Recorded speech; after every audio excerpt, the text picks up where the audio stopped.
ঠিক আছে, কোনো এক সময় খাতনা দিতে হবে, বাপের জিম্মেদারি। মুসলমানের বৈশিষ্ট্য 5টি। 1, খাতনা করা। 2, খালাকুল আনাতে নিচের নুন পরিষ্কার করা।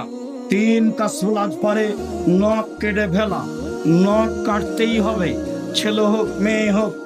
যদি নখ বড় থাকে তাহলে মেয়ে আদর্শ শিখতে পারেনি, পিতা অযোগ্য দায়িত্ব পালন করতে পারে না।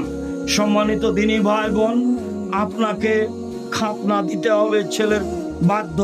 ছেলে এখন হাঁটতে পারে, পায়জামা পরাতে হবে, হাফ প্যান্ট নয়।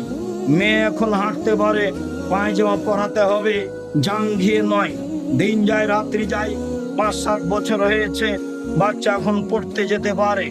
তাহলে মেয়ে বাচ্চা হলে মাথায় একটা স্কার্ফ দিয়ে বাচ্চাকে স্কুল পাঠাতে হবে। যে স্কুলে বলা হয় না ও মা তোমার আকাশ, ও মা তোমার বাতাস, সম্ভবপর সে স্কুলে পাঠাতে হবে।